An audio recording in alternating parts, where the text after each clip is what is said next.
nos partenaires sur les perspectives à long terme de la demande de transport. Et par-delà, naturellement, les ambitions climatiques qui nous animent tous. We zijn dus allemaal erg nieuwsgierig naar deze perspectieven. Zoals u waarschijnlijk weet, worden deze 3-jaarlijks gepubliceerd. Dus we zitten nu in de 5e editie. Ja. Het bijzondere van deze editie is ongetwijfeld, zoals Saskia eventjes gezegd, de impact van de COVID-crisis op het reisgedrag en de reisprocessen. Naturellement, c'est bien sûr l'année 2019 qui est l'année de référence pour les résultats qui sont présentés. Ces résultats sont présentés dans le cadre d'un scénario business as usual, ça c'est très important de le souligner. D'ailleurs, le SPF a mené, si ça vous intéresse, sur ce point-là, précisément une enquête sur l'impact du Covid sur la mobilité des Belges pour apporter un éclairage sur l'impact potentiel à plus long terme de la crise sur les comportements de mobilité. J'en dis pas plus, vous pouvez la retrouver naturellement sur notre site web. Alors, je vais revenir maintenant sur la présentation d'aujourd'hui qui mérite quand même 3 gros points d'attention, 3 points d'attention très importants, vous allez le voir. Tout d'abord, tout comme dans la précédente édition, on projette une saturation de la demande de transport avec un découplage entre croissance économique et croissance de la demande de transport passager. À l'inverse, le transport de marchandises connaît, lui, une croissance plus soutenue. Ça s'explique principalement par la présence des grands ports maritimes et la situation géographique stratégique de la Belgique qui favorise le développement des flux internationaux. Et enfin, en termes de répartition modale, là, les évolutions restent relativement limitées avec le maintien d'une prépondérance de la voiture, une baisse relative du ferroviaire, vous allez le voir, c'est la conséquence d'un accroissement du télétravail, hein, comme Saskia en a parlé tout à l'heure et comme nos collègues vont le développer, et une augmentation aussi, ça on le remarque, de l'utilisation des modes doux.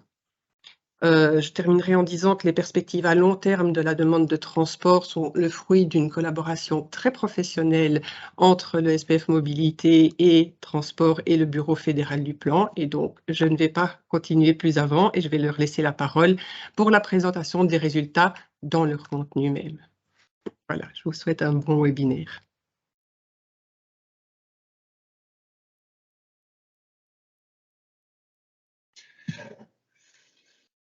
Goedemorgen, ik ben Bruno van Aert. Ik werk voor het planbureau en ben teamleider van het team transport. Vooraleer dat wij gaan beginnen aan de presentatie zelf van de vooruitzichten, wil ik een aantal praktische afspraken maken. Dus het planbureau beheert de setting hier, dus de microfoons en de camera's gaan best af voor iedereen.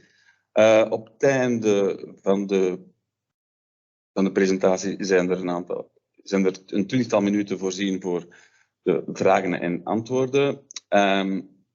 We stellen voor om de vragen te stellen via de chat.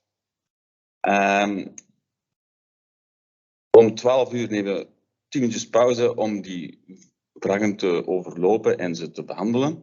En dan om 11:50 komen we terug om gedurende een 20-tal minuutjes de vragen te beantwoorden. Dus mag ik vragen om de chat alleen te gebruiken voor de vragen.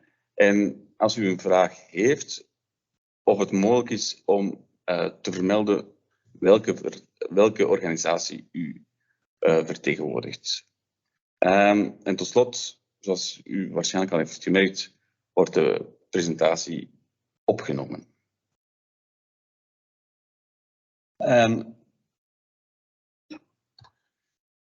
Voilà.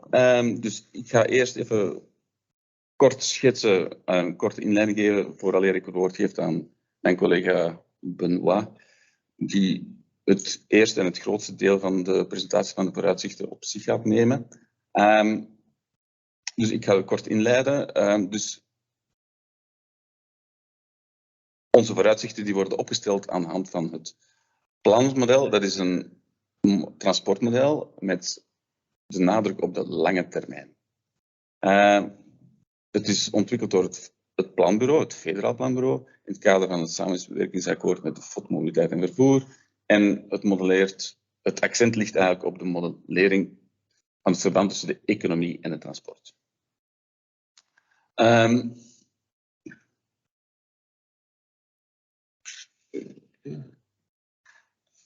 Dus de bedoeling.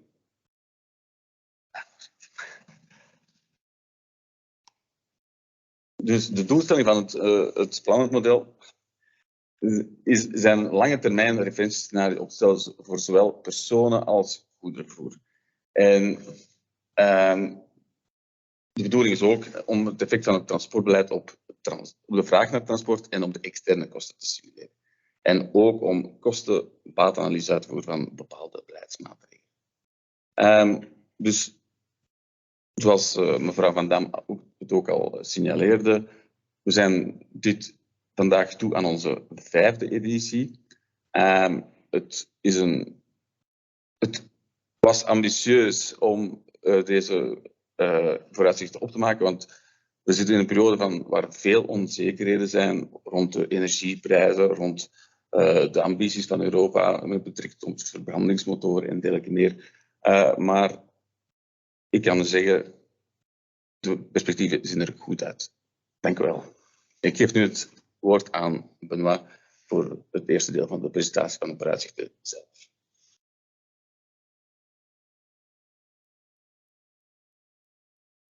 Merci Bruno.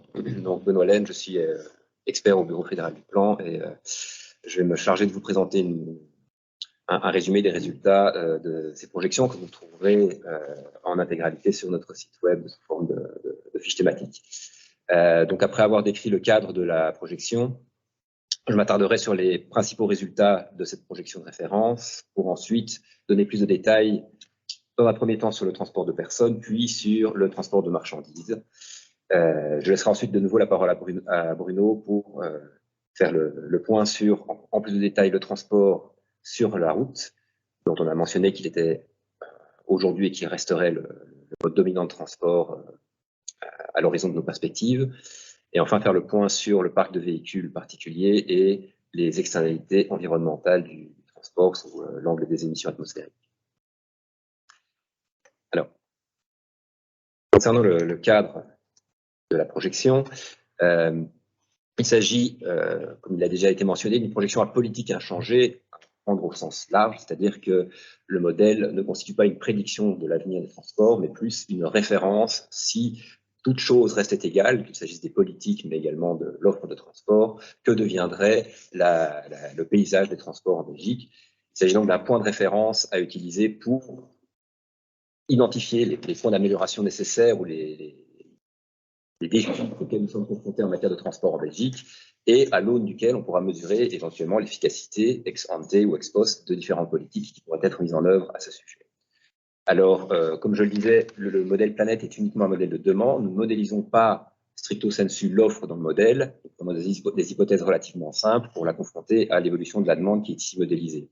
En particulier, au niveau du réseau routier, nous maintenons le réseau constant, l'infrastructure ne change pas et donc toute augmentation de la demande de transport par la route se verra accompagnée par effet de congestion d'une diminution des vitesses et donc d'une augmentation des temps de transport. Pour ce qui concerne les infrastructures ferroviaires et fluviales, l'hypothèse ici d'un niveau de service constant, d'une vitesse constante. Donc on suppose que l'offre s'adaptera à la demande de manière à ce que le niveau de service soit maintenu constant et donc les temps de transport maintenus constants. Notre modèle est un modèle national. Nous utilisons des découpes au niveau des arrondissements pour pouvoir localiser ou identifier certains flux bien particuliers, mais le niveau d'agrégation relevant pour les résultats reste le niveau national. Il ne s'agit pas d'un modèle qui pourrait attribuer des résultats sur un réseau routier, ferroviaire ou fluvial, mais bien un modèle globalisé. Notre horizon temporel pour de l'année de référence 2019, qui est l'année pour laquelle nous avons pu rassembler l'ensemble des statistiques nécessaires à établir une image à peu près fidèle de la situation des transports en Belgique, jusqu'à l'année 2040, qui est notre horizon, qui représente ici le long terme, pour prendre de manière relativement large. La projection s'effectue par pas de 5 ans, donc ce n'est pas un modèle de court terme. Nous ne pourrons pas produire d'analyse détaillée année par année, ce qui n'est pas du tout l'objectif de ce modèle. Alors, le modèle planète se base sur des évolutions macroéconomiques et sociodémographiques qui sont exogènes, qui sont en grande partie réalisées par nos collègues ici au Bureau fédéral du plan, qu'il s'agisse de projections démographiques, macroéconomiques ou en termes d'évolution de la société. Ce modèle ne prévoit pas d'effet de retour, c'est un modèle d'équilibre partiel. On modélise ici l'effet des évolutions macroéconomiques et sociodémographiques sur le transport. On ne modélise pas l'effet en retour des évolutions dans le domaine du transport sur l'activité économique ou la démographie à travers la localisation des personnes, par exemple. Ce modèle se base sur les dernières prévisions qui étaient disponibles à la date où nous avons arrêté nos hypothèses. On vous présente dans ce petit tableau les très très grandes lignes de ces hypothèses, qui sont tout à fait dans la lignée de ce qu'on peut trouver en termes d'évolution macroéconomique et démographique pour la Belgique ces dernières années. Aucune surprise ici. Un petit mot, il en a déjà été question, un petit mot malgré tout de la part de nos autres modélisateurs experts concernant l'impact de la crise sanitaire. Comme le disait Bruno, ça a été aussi un défi de pouvoir effectuer des projections dans ce cadre où l'année de base, où les circonstances de départ de la projection sont assez perturbées en termes de transport. On peut distinguer deux grands types d'effets de cette crise sanitaire, des effets conjoncturels qui se sont traduits par une baisse très importante de la demande de transport en 2020 et 2021. Nous avons au Bureau du plan travaillé sur ces aspects, mais pas à l'aide de notre modèle planète, et ça n'est pas l'objet de la présente projection. Comme je le disais, à long terme, le fait que ces pas de modélisation soient de 5 ans l'empêche de toute manière de pouvoir analyser en détail ce qui pourrait se passer en 2020 ou 2021. En terme, le modèle planète ne comprend pas ces aspects conjoncturels.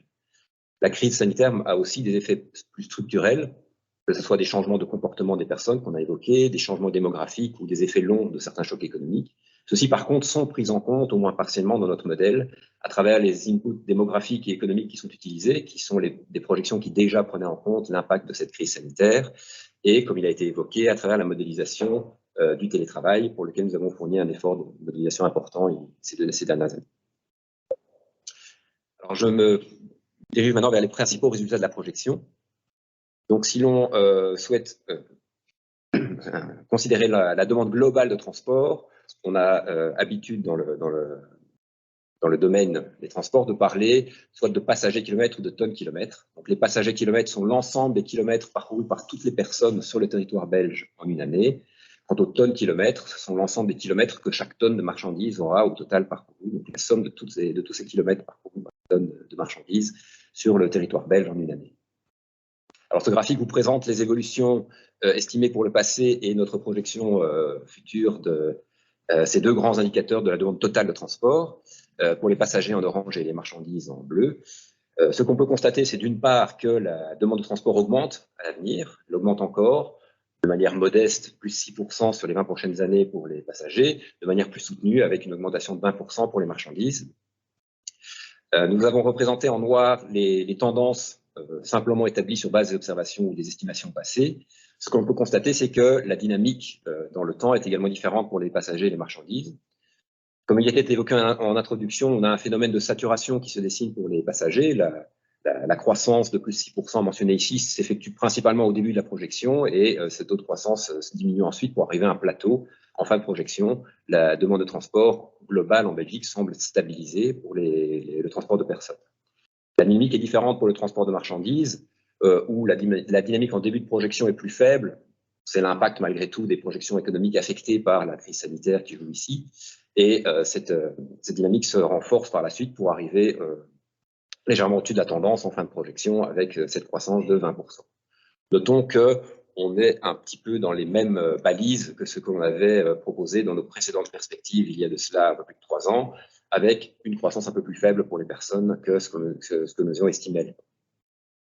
Alors, ici, il s'agit des indicateurs globaux qui tiennent compte de l'ensemble des personnes et de l'ensemble des marchandises déplacées. Il y a dans cette évolution un effet de volume, évidemment. La population grandit, l'activité économique croît également. Et donc, il peut être intéressant de s'affranchir un petit peu de cet effet de volume pour voir, en termes d'intensité, si on peut parler ainsi, comment la situation évolue. C'est-à-dire par personne ou par unité de PIB, par unité d'activité économique, comment évoluent la demande de transport. Donc ce graphique-ci vous propose la version apurée de l'effet de volume, en quelque sorte, de la projection du graphique précédent. Nous avons en orange le nombre de kilomètres parcourus en moyenne par personne en un an sur le territoire belge, et en bleu, le nombre de tonnes-kilomètres parcourus en moyenne par chaque unité de PIB produit en Belgique. Donc l'image est ici tout à fait différente de ce qu'on a pu observer pour les volumes globaux, puisque l'effet de volume, pour la demande globale, puisque l'effet de volume est important. On voit ici que dans les deux cas, l'intensité de demande en transport, soit par personne, soit par euro de PIB, est décroissante à venir, et que cette décroissance est plus forte pour les marchandises que pour les passagers. Donc c'est un peu l'inverse de ce qu'on observait pour les volumes globaux de la demande. Ces résultats ne sont pas surprenants, ils s'inscrivent dans des tendances qui sont soit établies depuis un certain temps pour les économies fortement tertiarisées, qui sont économiquement matures comme celle de la Belgique. Donc pour les marchandises, on constate ce déclin de l'intensité en transport de notre activité économique depuis un certain temps. On prolonge donc ici une tendance à la baisse qui semble diminuer légèrement. On verra un peu plus tard dans la présentation les raisons qui peuvent expliquer ceci. Pour les personnes, on a une légère décroissance dans notre projection de la demande par personne de déplacement sur le territoire belge, ce qui est aussi assez typique d'une économie assez mature, avec une saturation finalement dans la demande de transport qui ne peut pas s'accroître à l'infini.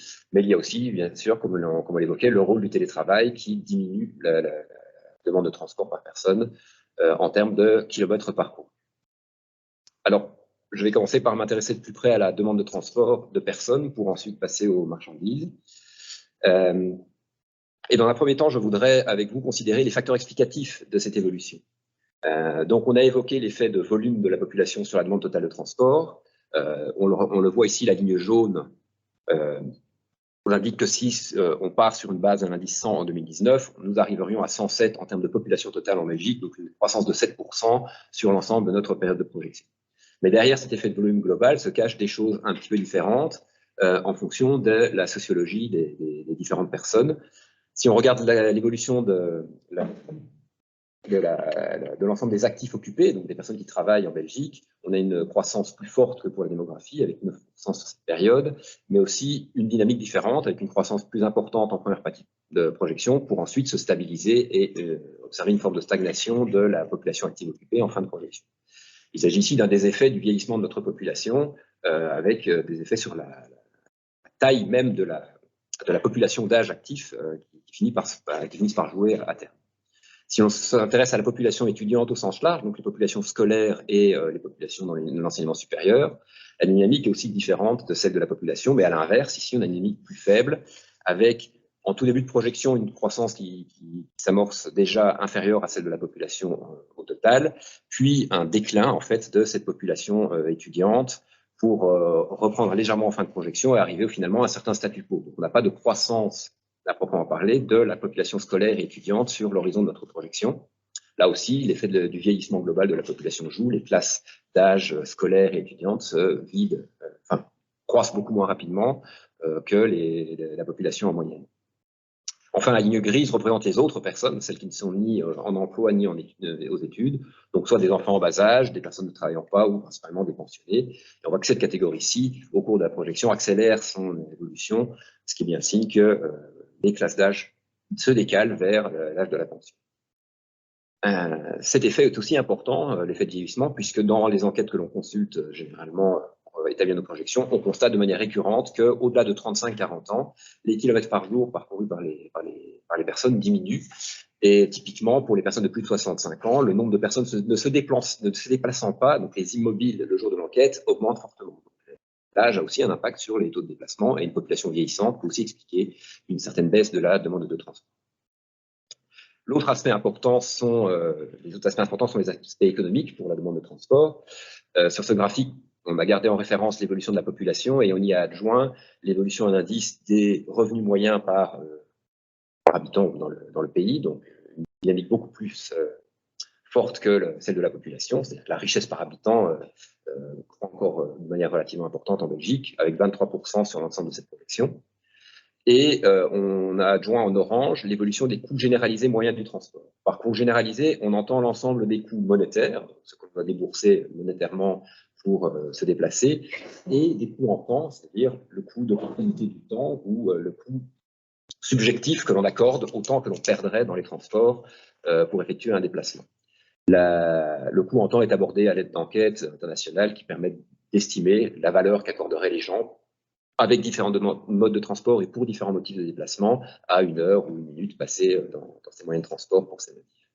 Donc les coûts généralisés moyens augmentent aussi d'environ 16% sur l'ensemble de notre période.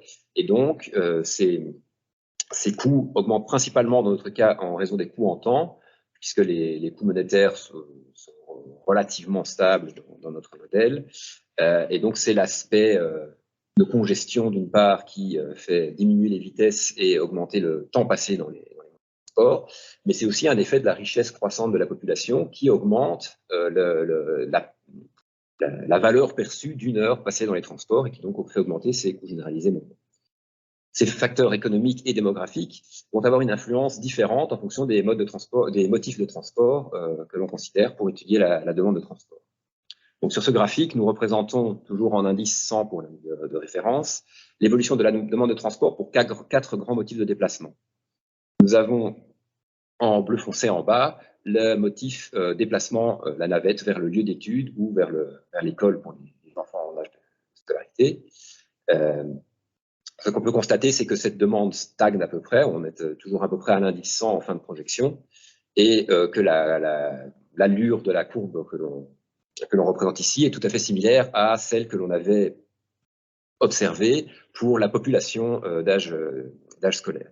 Donc on a ici un effet finalement purement démographique qui explique l'évolution de la demande de transport pour ce motif, se rendre sur son lieu d'étude. Si l'on considère les courbes grises et jaunes en haut du graphique, les nécessités quotidiennes, ce sont les déplacements qui sont relatifs au fait de faire des achats de biens ou de services, ou au fait d'accompagner ou d'aller chercher quelqu'un. Les loisirs sont les déplacements qui sont faits pour toutes les activités de loisirs, qu'il s'agisse d'une promenade, du fait de se rendre en vacances ou d'aller au cinéma ou au restaurant, donc toutes ces activités globalement reprises sous le terme de loisirs. Ici, évidemment, on se doute bien que plus la population globale croît, plus cette demande de transport va croître, puisqu'elle se manifeste chez chacun. Mais on a également un effet positif du revenu, puisque plus le revenu disponible des gens est élevé, plus la possibilité d'effectuer ce type d'activité de loisirs ou de shopping est élevée, donc plus la demande pour ce type de déplacement va aussi être élevée. On a cependant un effet modérateur des coûts, puisque le coût de se déplacer va avoir tendance à freiner un petit peu la croissance impliquée par l'effet de revenu. Donc ici, on a une croissance qui est supérieure à la croissance de la population. On est entre 10 et 13% de croissance sur notre projection, du fait principalement de cet effet de richesse. Enfin, dernier motif représenté ici, ce sont les déplacements pour motifs professionnels. Il s'agit ici des navettes domicile-travail principalement, mais aussi des déplacements pour des motifs professionnels une fois au-delà de ces déplacements domicile-travail.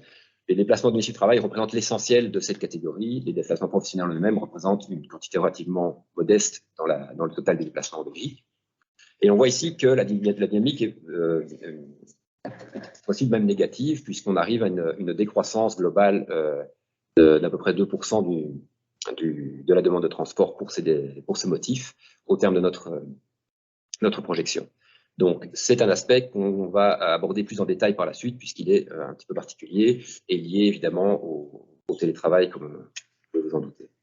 Avant de passer à une étude plus en détail de ce motif de déplacement, intéressons-nous à l'évolution par mode de transport.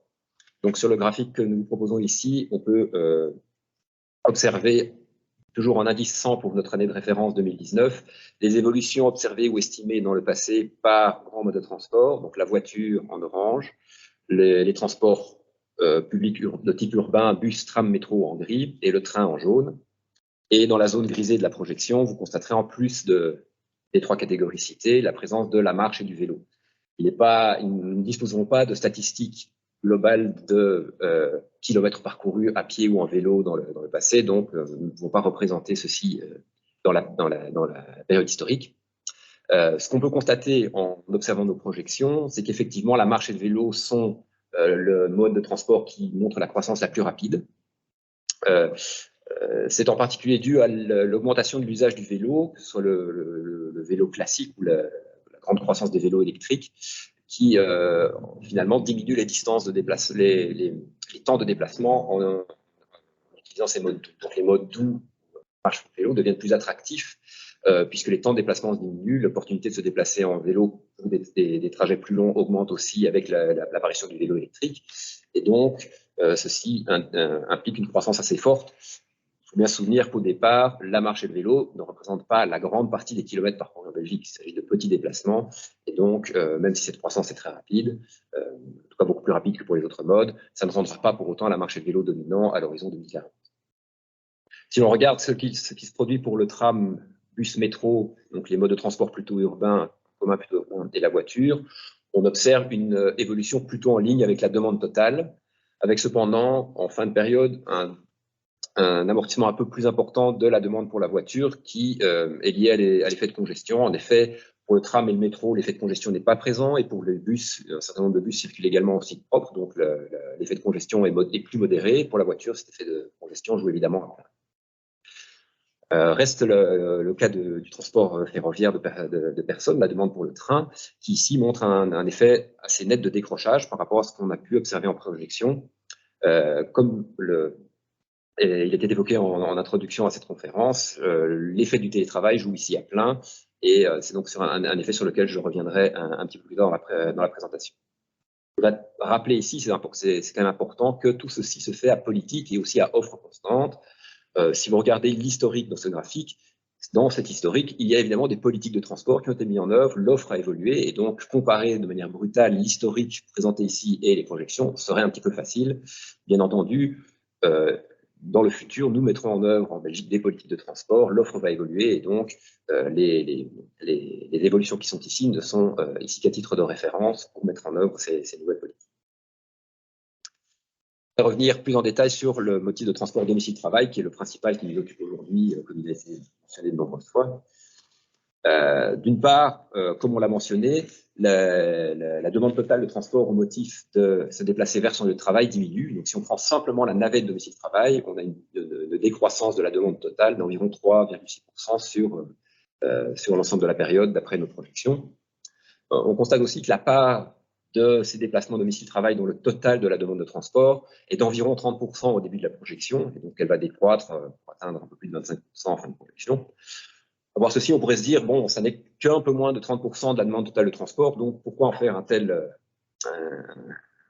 cinéma, en quelque sorte? On pourrait s'intéresser de plus près à d'autres motifs de déplacement qui représentent une plus grande part de la demande totale.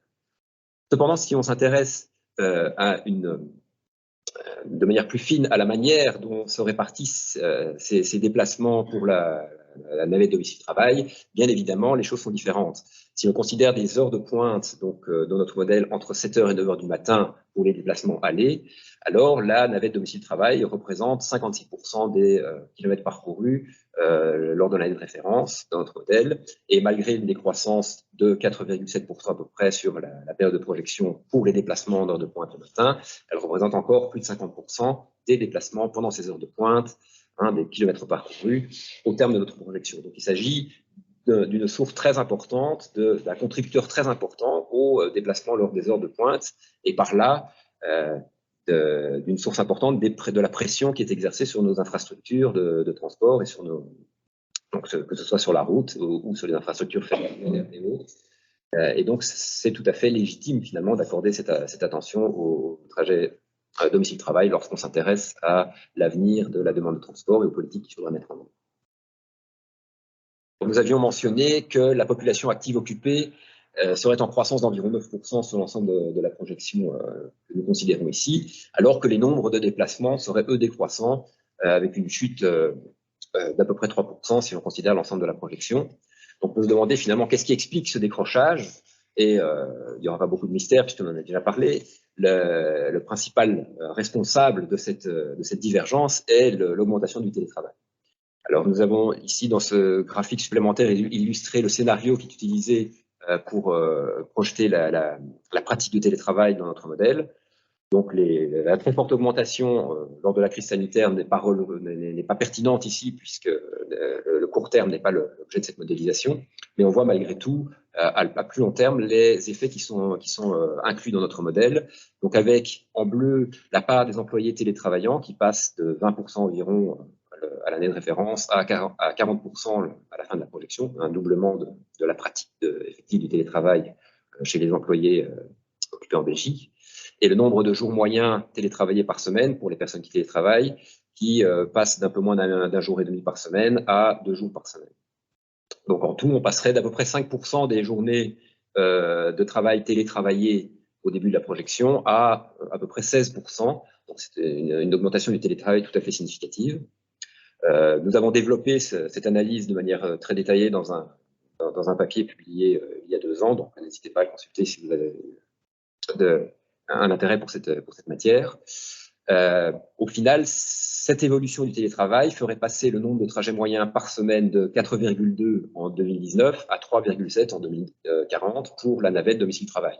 C'est donc bien cette diminution des nombres de déplacements moyens par semaine qui explique le décrochement des déplacements totaux pour la navette domicile-travail par rapport à l'augmentation de la population active. Alors, cette pratique du télétravail et son impact sur les déplacements domicile-travail ne sont pas homogènes sur le territoire. Si on considère ici sur cette carte l'impact, donc l'évolution de la navette entrante dans chaque arrondissement, donc c'est l'évolution du nombre de navettes de domicile-travail arrivant dans chaque arrondissement belge, on constate sur les boules en rouge l'ampleur d'une décroissance et sur les boules en vert l'ampleur d'une croissance de cette navette. Et il apparaît immédiatement que la région de Bruxelles-Capitale est le lieu de travail qui est le plus impacté par la décroissance de la navette domicile-travail dans notre projection. D'autres grandes villes comme Anvers et Liège montrent également un impact relativement important. Dans d'autres zones de la Belgique, cet impact est beaucoup plus faible, voire n'existe pas. Dans les zones plus industrielles, le long du canal Albert ou dans la région de Courtrai, nous avons une croissance de la navette domicile-travail. En Wallonie, nous avons plutôt une décroissance. Donc, cet impact est variable en fonction de la d'activité de chaque arrondissement, de la taille du bassin d'emploi et de la démographie des différents arrondissements belges. Ceci a un impact sur la répartition modale de cette navette, puisqu'en fonction du lieu de travail, de la distance à parcourir et du profil des navetteurs, le mode de transport utilisé est assez variable.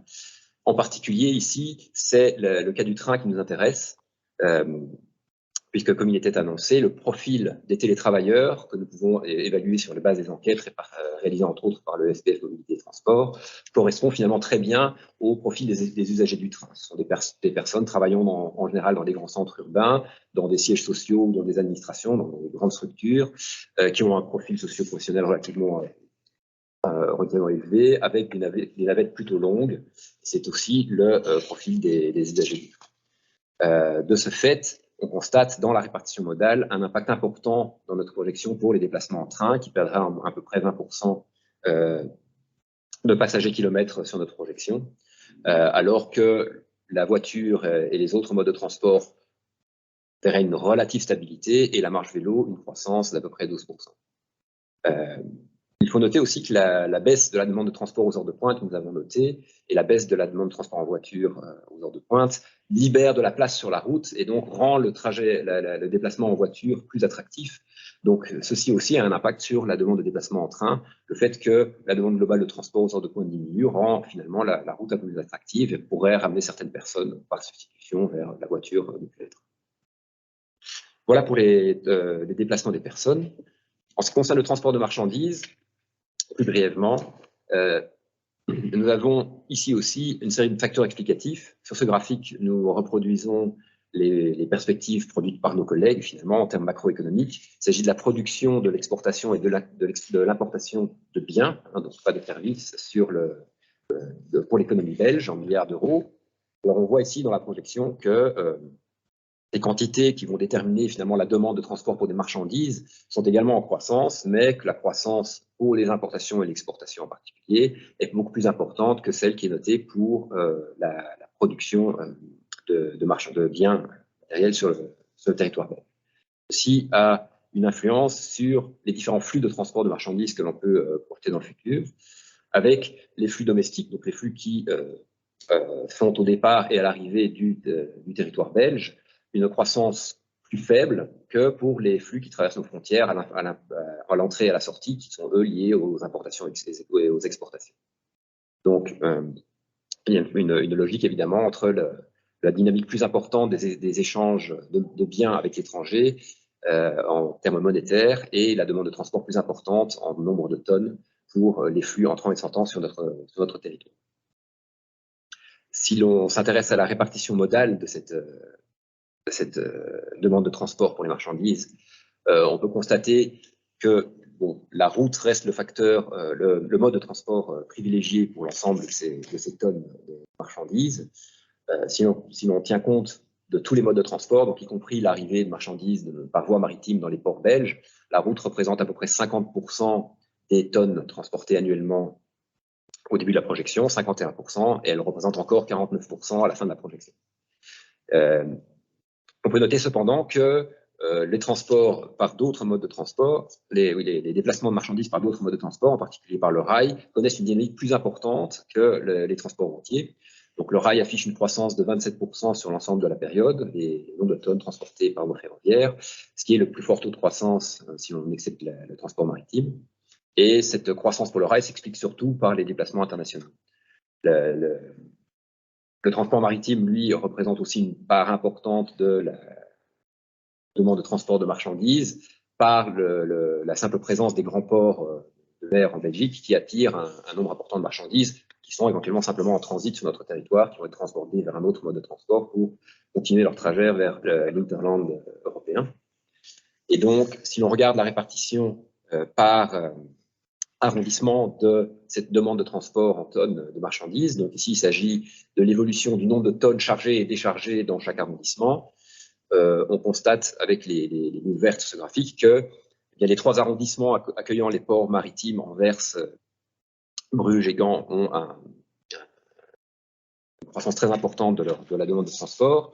Cette croissance est également importante pour d'autres ports sur des voies navigables. On pense en particulier aux arrondissements le long du canal Albert et dans une certaine mesure sur le sillon Sambre-et-Meuse. La croissance, par ailleurs, dépend aussi de l'activité économique et de la population. Donc, par exemple, autour de Bruxelles, on a une croissance relativement importante. Et dans certaines zones d'activité, en Flandre et en Wallonie, plus industrielles, on a aussi une demande de transport de marchandises relativement plus importante qu'ailleurs.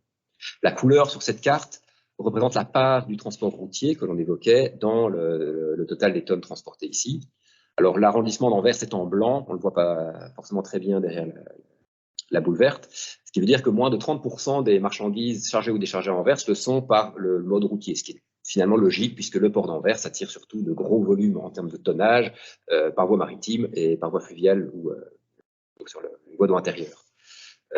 Si l'on considère les autres zones en bleu clair, donc l'arrondissement de Gand, le sillon Sambre-et-Meuse, on voit que la voie d'eau aussi joue un rôle important ici dans le fait de transporter des marchandises autrement que par la route. Ailleurs en Belgique, on se retrouve plutôt dans des zones bleu foncé, c'est-à-dire que le transport routier représente 70 à 100% des tonnes transportées dans ces cartes de ces ports maritimes et des grandes voies navigables en Belgique. Ainsi, je laisse maintenant la parole à Bruno pour continuer la présentation concernant le transport routier. Dank u wel, Benoît. Dus uit het voorgaande is duidelijk gebleken dat het vervoer over de weg de belangrijkste modus blijft. Dus het is nuttig om eens te kijken wat de groei is van het verkeer over de weg. Te meer omdat we in ons model gaan wij ervan uit dat de infrastructuur constant blijft en dus dat meer verkeer de snelheden zal doen dalen. Hier ziet u de evolutie van de vooropgestelde evolutie van het personen- en van het goederenvervoer in een historisch perspectief. U ziet hier, zoals Benoît, zoals al talrijke keer is aangehaald, ziet je ook voor het vervoer over de weg voor personen een verzadiging tegen 2040. En de groei van het goederenvervoer is het goederenvervoer blijft groeien. Vergis u niet, er staan 2 assen op, dus het personenvervoer is duidelijk veel belangrijker dan het goederenvervoer. Het personenvervoer, dus we stellen een groei van een 7% voorop ten opzichte van 2019, terwijl het goederenvervoer met 18% zou stijgen. Totaal, gezien het overwicht van het personenvervoer in het vervoer op de weg, zou de groei uitkomen op een 8% ten opzichte van 2019. En de snelheid op het Belgische wegennet zou dalen met een 2%. Hier ziet u een kaart met de 5 zones waarmee we in het planmodel rekening houden. Met name Antwerpen, de agglomeraties Antwerpen, Gent, de Gentzone. Dat is een zone van 30-tal kilometer rond Brussel. Brussel zelf uiteraard en de rest van België. Die zones die hebben elk hun eigen kenmerken. Enerzijds is er Antwerpen. Antwerpen wordt gekenmerkt door een groot aandeel van vracht in de afgelegde kilometers op hun grondgebied. En anderzijds is er Brussel dat gekenmerkt wordt door een heel klein aandeel van vracht in het verkeer op hun grondgebied. In Brussel is dat minder dan 10%. In Antwerpen is het aandeel van vracht meer dan 20%. Ik heb ook proberen weer te geven op de grafiek dat er een verschillende dynamiek is tussen de verschillende zones. Dus de bol vertegenwoordigt de groei in procent van het verkeer in die zone tussen 2019 en 2040. Opnieuw ziet je je ziet hier duidelijk de verschillende dynamieken. Enerzijds in Antwerpen is er een grote groei, de bol is groter. Er is ook een groot aandeel van vrachtvervoer. En zoals al verschillende keren is aangehaald, vermits vrachtvervoer de groei van het vrachtvervoer groter is dan het personenvervoer, gaat de impact op de snelheden groter zijn in die geografische zone. Dus de percentage die u daarin terugvindt, ik ben vergeten te vermelden, maar dat slaat op de daling van de snelheid in de avondspits. Dus in de Antwerpse agglomeratie zou de snelheid met zo'n 11%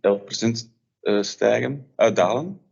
Aan het andere extreem is Brussel. In Brussel is de groei van het verkeer klein. De redenen daarvoor zijn al talloze keren aangehaald. Brussel is het grootste slachtoffer als ik dat mag zeggen, van een meer algemeen telewerk. En dus daar in Brussel of Stedelijk West zou de impact op de snelheid het kleinste zijn. De groei is het grootst in de agglomeratie Gent. En het gaat er zowel om een sterke groei van het goederen als het personenvervoer. Die is daar het grootste en de impact op de snelheid is daar ook het grootste. Wij verwachten daar een daling van de gemiddelde snelheid met een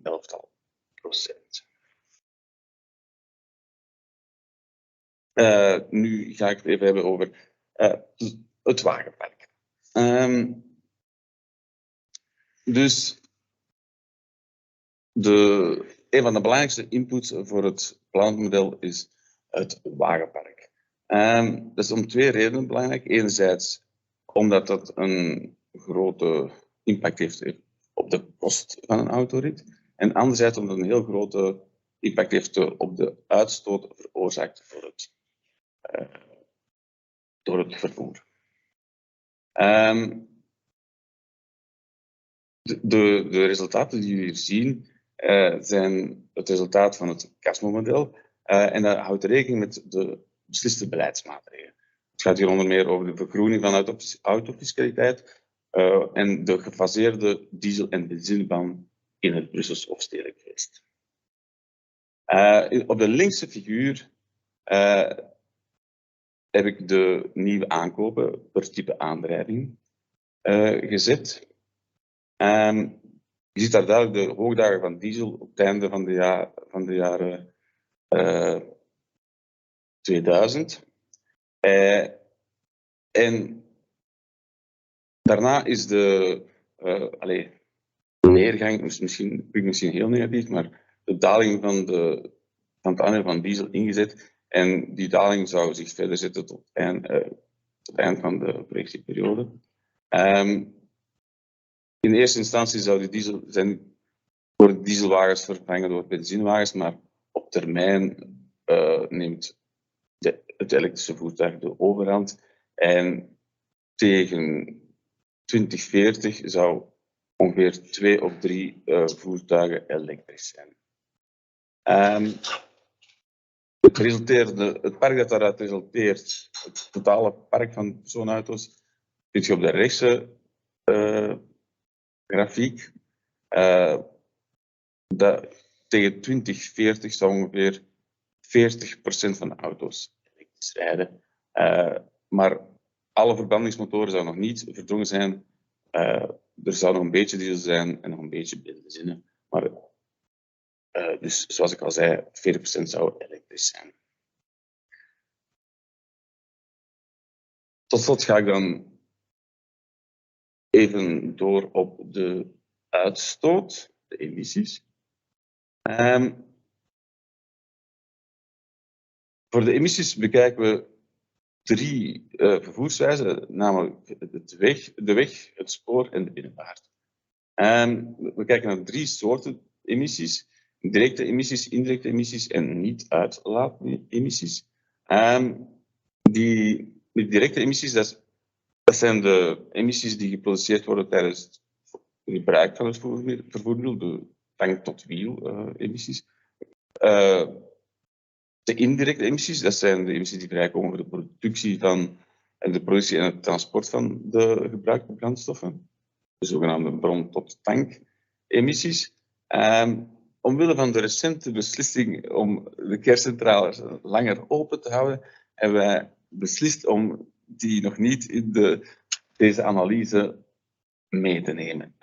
En dan tot slot is er nog een derde categorie die steeds belangrijker wordt. Dat zijn de niet-uitlaatemissies. De niet-uitlaatemissies die worden veroorzaakt door de slijtage van banden, remmen, wegen en sporen, stroomleidingen en dergelijke meer. De vervuilende stoffen waar we kijken zijn de broeikasgassen en de lokale polluenten.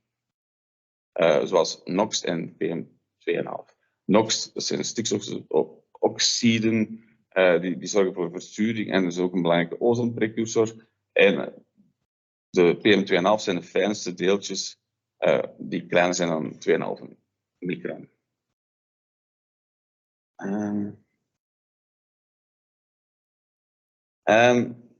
Hier ziet u de vooropgestelde evolutie van de broeikasgasuitstoot. U ziet duidelijk dat er een breuk is met het verleden voor het personenvervoer in tegenstelling tot voor het goederenvervoer. Rechts op de grafiek ziet u het aandeel van de verschillende vervoermiddelen in de broeikasgasuitstoot. We concentreren ons vooral op het wegvervoer en met reden. U ziet ook dat het aandeel van het wegvervoer in de broeikasgasuitstoot zo belangrijk is. Dus de broeikasgasuitstoot door het wegvervoer is goed voor 97% en is dus dominant. U ziet dat het personenvervoer sterker daalt dan het goederenvervoer. En dit is te wijten aan de vooropgestelde evolutie van de voertuigenstok. Die voertuigenstok, dus de uitstoot van die stok van personenauto's, die verandert dusdanig dat enerzijds worden de wagens kleiner, anderzijds is er een lagere CO2-uitstoot voor bestaande technologieën. Maar het belangrijkste element in de daling van die uitstoot door personenauto's, door het personenvervoer, is de elektrificatie van het wagenpark.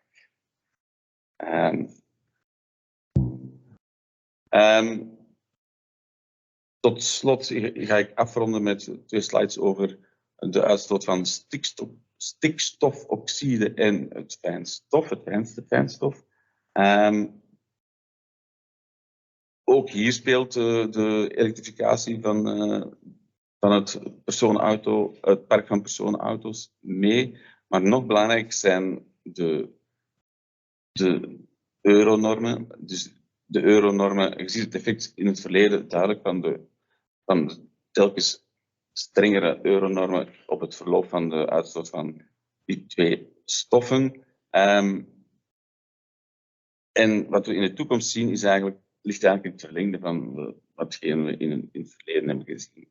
Dus een sterke daling van de uitstoot van die 2 polluenten.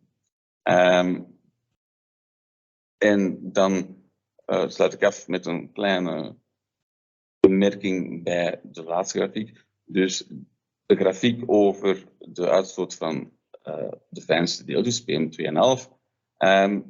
In 2019 waren de niet-uitlaatemissies van PM2,5 en de kleinste deeltjes, die waren al groter dan de directe uitstoot van fijnstof door het vervoer. En de dominantie van die niet-uitlaatemissies in de uitstoot van fijnstof, die zal in de toekomst alleen maar toenemen. Voilà. Ik dank u voor de aandacht. Wij gaan nu even kijken naar de vragen die gesteld zijn in de chat. En dan komen wij over een 10-tal minuutjes terug bij jullie om zoveel mogelijk vragen te beantwoorden.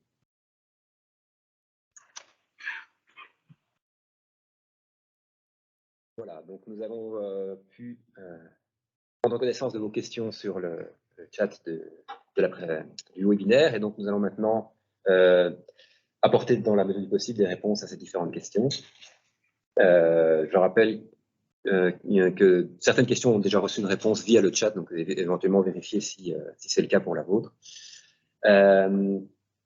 Je vais faire ici donc le tour des questions. D'une part, la demande en tonnes-kilomètres pour le transport de marchandises tient-elle compte du trafic de transit? Oui, donc on tient compte des entrées, des sorties, du transport domestique et du transit, que ce soit en camion, en train ou par la voie d'eau.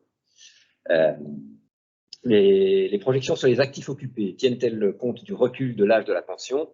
Donc les projections dont nous tirons parti pour l'aspect démographique et social sont entre autres les projections du comité d'études sur le vieillissement, via le modèle Malthèse. Donc effectivement, toutes les mesures qui pourraient être prises en matière d'âge sur l'âge de la pension, entre autres, sont incluses dans les projections démographiques que nous utilisons. Quant au fait qu'il puisse être plus pertinent de considérer l'évolution du revenu médian plutôt que celui du revenu moyen de la population, c'est une très bonne remarque, effectivement. La problématique pour nous est que nous ne disposons pas des informations qui nous permettraient de calculer ces quantités et de les projeter. Donc, par défaut, nous nous reportons sur le revenu moyen par personne. Alors, une question sur le fait de savoir s'il y a un effet de modification des distances moyennes de déplacement, c'est-à-dire qu'on a donné des nombres de déplacements et des PKM totaux. Est-ce qu'il y a une croissance ou une décroissance de la distance moyenne de déplacement? il faut comprendre que notre modèle ici n'est pas un modèle très granulaire en matière géographique. Donc, nous modélisons des déplacements d'arrondissement à arrondissement. Et pour chaque couple d'arrondissement, nous avons une distance moyenne qui, elle, reste fixe dans la projection. Donc, il peut y avoir une modification des distances moyennes parcourues par effet de composition. Donc, si la matrice de déplacement d'arrondissement à arrondissement se modifie, s'il y a par exemple plus de déplacements internes aux arrondissements et moins de déplacements entre arrondissements, les distances moyennes vont diminuer. Mais il n'y a pas de modification des distances entre arrondissements qui soient modélisés dans le futur. Alors, on nous demande si les évolutions décrites pour le train sont-elles en termes de personnes ou de personnes-kilomètres. Donc, toutes les évolutions décrites, à part un slide qui ne parlait pas des modes de transport, mais toutes les évolutions décrites pour les modes de transport sont toujours en passagers-kilomètres. Donc, la distance fait partie des évolutions. En particulier pour le train, par exemple, les distances sont souvent plus grandes, donc la part du train est de ce fait aussi plus grande dans le total qui est mentionné. Disposons-nous d'une distribution des déplacements en train selon la distance parcourue. La réponse est la même que celle que nous avons apportée pour les distances moyennes, c'est-à-dire que nos distances en train sont des distances moyennes d'arrondissement à arrondissement calculées sur base de données fournies par la SNCB. Donc, elles n'évoluent pas dans le futur et elles sont fixes entre deux arrondissements. Ainsi, on ne pourrait pas vraiment distinguer entre différents services type suburbain, intercity, etc. de la SNCB par le biais d'un modèle comme celui-ci. Alors, l'impact du télétravail selon la distance, lui, est bien pris en compte, c'est-à-dire que la propension à télétravailler dépend dans notre modèle de paramètres tels que la distance domicile-travail, les caractéristiques démographiques et d'éducation, par exemple, des personnes au lieu de domicile, et les branches d'activité au lieu de destination. Mais la distance est bien un de ces paramètres. Quant au remplacement des déplacements pour la navette domicile-travail par des déplacements pour d'autres motifs, il est également pris en compte. Donc, ce qui se passe, c'est qu'on a, en termes de nombre de déplacements, une compensation qui se fait entre les déplacements que l'on ne fait pas vers son lieu de travail et des déplacements qu'on fait proche de son lieu de domicile les jours de télétravail. Par contre, les déplacements vers le lieu de travail sont en général beaucoup plus longs en distance que les déplacements que l'on fait les jours de télétravail près de son domicile. Donc, même si en termes de nombre de déplacements, les deux effets se compensent à peu près, en termes de kilomètres parcourus, la pratique du télétravail diminue effectivement la demande de transport pour cet effet de distance moyenne. Alors, une question quant au fait qu'il soit tenu compte ou pas de l'impact de l'achèvement du ring autour d'Anvers. Donc, l'hypothèse ici est une hypothèse d'infrastructure constante, donc ceci n'est pas pris en compte. Notons de manière plus générale que nous n'avons pas dans notre modèle l'affectation des flux de déplacement sur un réseau routier précis. Il existe d'autres modélisations beaucoup plus efficaces, en particulier les régions disposent de modèles qui sont tout à fait adaptés à ce genre d'analyse. Ce n'est pas notre cas, donc l'ajout, le retrait d'une infrastructure dans le réseau ne fait pas partie des éléments qui peuvent influencer nos projections. Nous avons une question sur la projection concernant l'hydrogène comme carburant. Est-ce que Bruno, tu veux répondre à cette question? Oui, effectivement, nous prévoyons pas encore ja, sorry, ik kan het eigenlijk even in het Nederlands zeggen. Dus ja, in onze vooruitzichten worden geen waterstofwagens voorzien tegen 2040. Une autre question concerne le slide 34. Donc, c'est le slide qui reprenait la répartition par type de motorisation des achats et du parc total de véhicules et sa projection. Donc, rappelons bien que ce slide, ce modèle CASMO qui traite du parc de véhicules, ne concerne que les véhicules particuliers, donc les voitures. Il ne concerne pas les camions et le transport de marchandises. Alors, question concernant la vitesse, est-ce que les évolutions des vitesses sont aussi prises en compte concernant la projection des émissions? Alors, si ce n'est pas le cas, les facteurs d'émission qu'on utilise sont des facteurs moyens qui sont calculés sur les conditions de trafic actuelles selon la méthodologie Coppert, donc nous n'avons pas d'impact de l'évolution des vitesses futures sur ces facteurs d'émission. Une autre question, nous présentons des résultats domicile-travail pour les heures de pointe. Les périodes de pointe considérées sont-elles les mêmes en 2019 et en 2040? Alors effectivement, la définition de la période de pointe ne change pas. Les périodes de pointe sont les jours de semaine entre 7h et 9h le matin et entre 7h et 19h le soir, 16h et 19h le soir. Et donc ceci reste constant à l'avenir, mais la question est légitime. Il est bien possible que les habitudes et l'organisation sociale fassent que ces périodes changent, mais ce n'est pas le cas dans notre modèle, faute d'informations finalement pour jeter une telle évolution.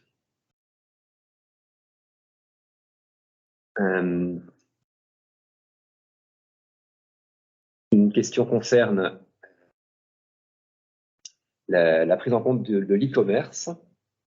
Donc c'est une question récurrente dans nos perspectives, et malheureusement nous sommes toujours un petit peu obligés d'apporter la même réponse, c'est-à-dire que nous ne disposons pas à l'heure actuelle d'études qui puissent faire le lien entre e-commerce et transport de manière quantitative. C'est-à-dire qu'il existe effectivement en Belgique des études sur la pratique de l'e-commerce que nous consultons, et il existe certaines enquêtes de taille réduite sur un lien qualitatif entre la pratique de l'utilisation de l'e-commerce et le fait de se déplacer.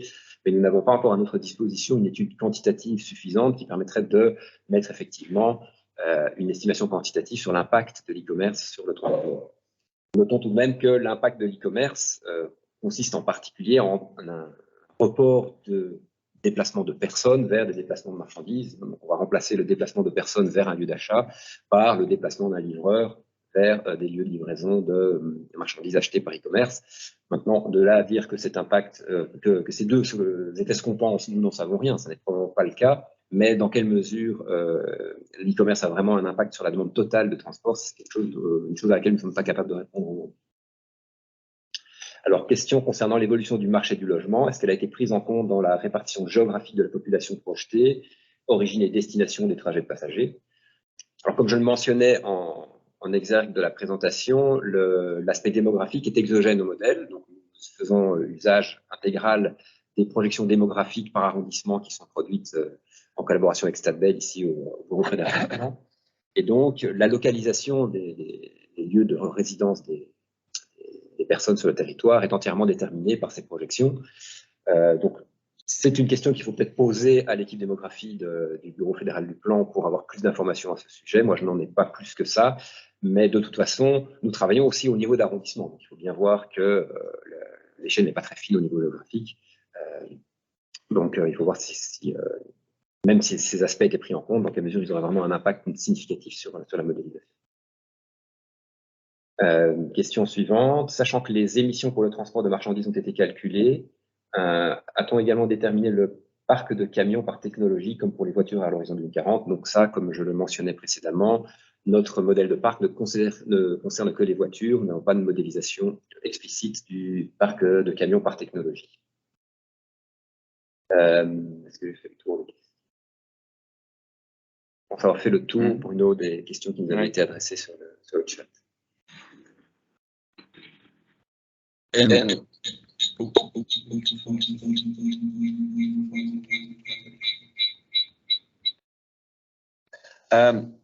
Dus de laatste vraag in de chat is of wij de presentatie zullen doorsturen. Ik weet niet, we zullen dat inderdaad doen. Deze uiteenzetting is sowieso ook te volgen op ons, te raadplegen achteraf op ons YouTube-kanaal. Dat is over een week, als ik het goed begrepen heb. Ja. Hebben we nog tijd voor de vraag van meneer? Ja, oké. Ja, de opname die wordt beschikbaar, inderdaad. Om te antwoorden op de vraag van meneer Van Fluxis. Dus de emissies in plannen die worden berekend op verschillende manieren. Dus voor de personenauto's hebben wij Casmo enerzijds en anderzijds voor de andere wegvervoermiddelen gebruiken wij eigenlijk berekenen wij gemiddelde emissiefactoren op basis van gegevens die wij ontvangen van de VITO. Voilà. Ik hoop dat u daarmee een antwoord heeft op uw vraag. En dus wij houden dus impliciet houden we dus rekening met de evolutie, de evolutie van het park van vrachtwagens zoals VITO die voorop stelt.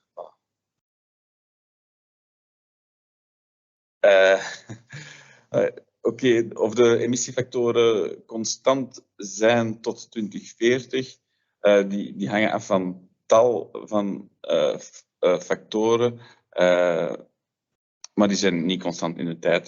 Ik bedoel, op het laagste niveau zijn die constant, maar die zijn niet constant in de tijd. Voilà. Dus wat er meespeelt voor bijvoorbeeld voor vrachtvervoer is meer vrachtvervoer met LNG-vrachtwagens en daardoor dat zal dan de gemiddelde emissiefactor van die vrachtwagens impacteren. Voilà. Maar als u wilt, kan u daar per mail misschien meer vragen over stellen.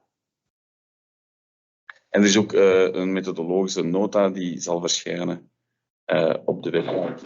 Ik denk om 12:30. Oké, ik denk dat we de tour van de vragen gedaan hebben. Dan is het tijd om van onze kant af te ronden. Ik weet niet of dat de minister... hij kan misschien al zijn woordje doen. Welkom, meneer Gilles Quinet. Ik laat het woord aan u. Ik ben nieuwsgierig naar wat u ons gaat vertellen. Dank u wel. Ja, bedankt. Goedemiddag iedereen. Bonjour mesdames et messieurs, c'est un plaisir de vous retrouver si nombreux de façon virtuelle. Ça veut dire que nos habitudes de mobilité évoluent de facto avec une accélération énorme avec le Covid. Il y a quelques années, c'est pas un webinaire qui aurait été organisé, mais une réunion au SPF Mobilité, peut-être avec moins de personnes, mais qui se seraient déplacées avec un impact sur la mobilité générale. Donc la mobilité évolue et il faut en prendre compte, réaliser des projections, ce que vous avez réalisé et ce pourquoi je voudrais d'abord et avant tout remercier le Bureau fédéral du plan et le SPF Mobilité. C'est un exercice qui est par principe utile. Quel est l'avenir de la mobilité, comment elle va évoluer, comment les comportements vont changer. Ce sont des questions essentielles pour moi en tant que ministre de la mobilité pour décider des politiques à mettre en œuvre et réaliser les objectifs du gouvernement. Une efficacité dans la mobilité, mais aussi une mobilité avec moins d'impact sur l'environnement. Zoals mevrouw de voorzitter terecht opmerkte, de gepresenteerde vooruitzichten zijn gebaseerd op de veronderstelling dat het beleid ongewijzigd blijft met 2019 als basisjaar. Maar het mobiliteitsbeleid zal evolueren. Maar met uw hypothese, ze willen zeggen dat de maatregelen van de huidige regering niet in aanmerking konden worden genomen in deze oefening. De resultaten zijn uiteenlopend. De toename van actieve vervoersmodi is een positieve ontwikkeling. De auto blijft de meerderheid, maar met een daling. Ook als die marginaal van 83% in 2019 tot 82% in 2040. En de trend voor het spoor is négatif. Donc tout ça avec une politique qui est inchangée.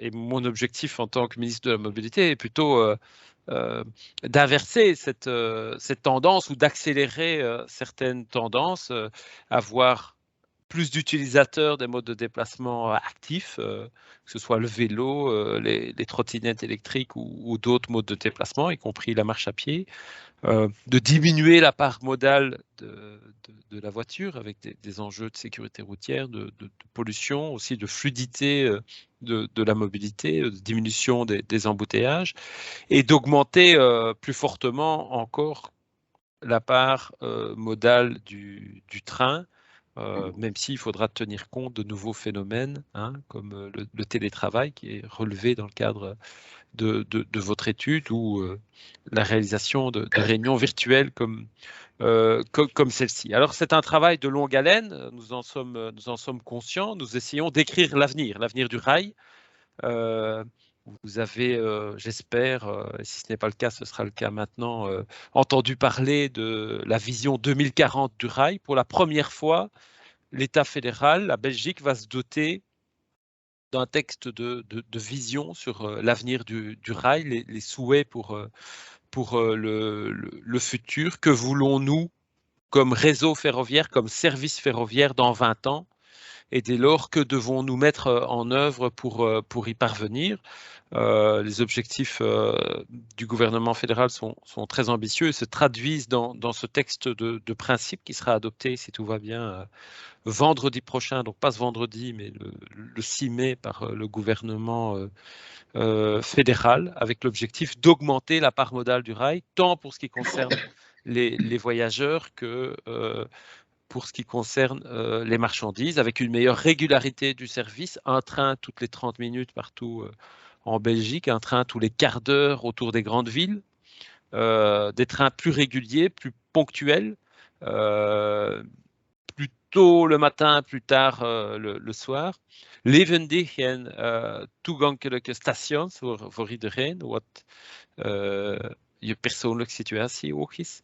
Station met een keuze aan transport om je reis verder te zetten, hè, de fiets, een ander openbaar vervoer. En met kwaliteitsdiensten, ook winkels, bakkers, bloemisten enzovoort.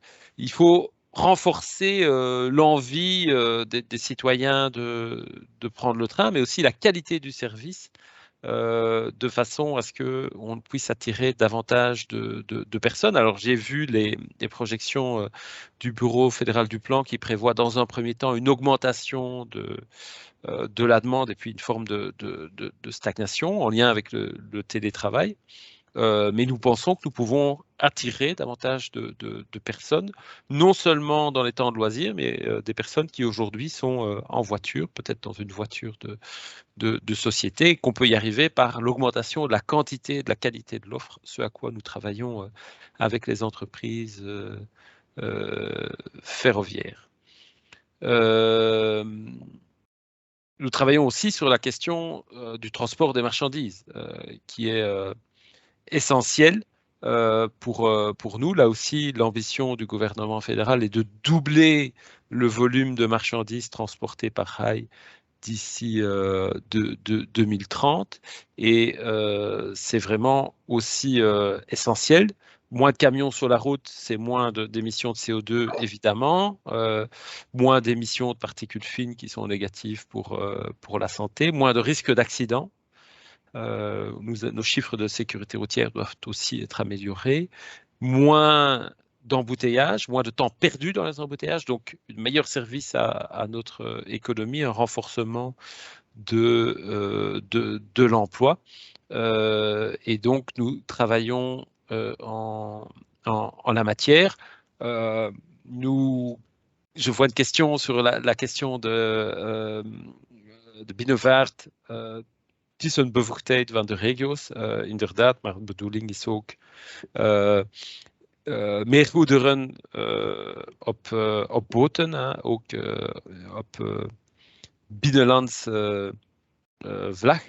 Donc l'ambition est aussi dans les gouvernements régionaux, ça fait partie des enjeux climatiques, d'augmenter la part modale du transport fluvial, y compris avec une plus grande capacité de transfert d'un mode de transport à l'autre. Il y a aussi l'aspect fiscal, le verdissement de la fiscalité sur les voitures, avec déjà une réforme du système des voitures salaires, avec une obligation pour les entreprises d'acquérir des voitures électriques, mais nous voulons, je souhaite aller plus loin dans la réforme. Tout ça répond à différents objectifs. J'ai cité des objectifs climatiques, de santé publique, de sécurité routière, de soutien à l'économie, mais je pense que dans ces derniers temps, un nouvel enjeu s'est ajouté, dont beaucoup avaient déjà conscience, mais qui est illustré encore plus fortement avec la guerre en Ukraine, c'est un enjeu géostratégique. Nous rendre beaucoup moins dépendants des importations de combustibles et de carburants fossiles. Je pense que c'est un objectif que nous devons ajouter et quelque part, et je m'en excuse auprès des spécialistes du Bureau fédéral du plan, tenter de faire mentir les projections à politique inchangée que vous avez présentées aujourd'hui. La politique change, nous devons poser des choix. La Commission européenne nous y engage dans le cadre de son Green Deal. C'est la direction que le gouvernement fédéral a également pris avec ses ambitions très hautes en matière de diminution des émissions de CO2. Wij maken naar een vermindering van de CO2-uitstoot door 55% tegen 2030 en nog meer daarna. Het is belangrijk, het is een evidentie voor iedereen. Et donc tout ça doit mobiliser l'ensemble des acteurs qui nous écoutent, à la fois pour que la mobilité soit une liberté, y compris la mobilité non automobile, la mobilité par les moyens actifs, par les transports publics, par le train, mais aussi pour nous libérer de notre dépendance énergétique à des importations qui pèsent par ailleurs très lourdement sur notre balance commerciale. Et donc, je sais que sont en train de nous écouter pas mal d'acteurs de la mobilité qui sont intéressés. Je vous salue toutes et tous. Je remercie à nouveau de FOT Mobiliteit en de Fédéral Planbureau voor dit webinar. Zeer interessant en ik wens u een zeer aangename namiddag.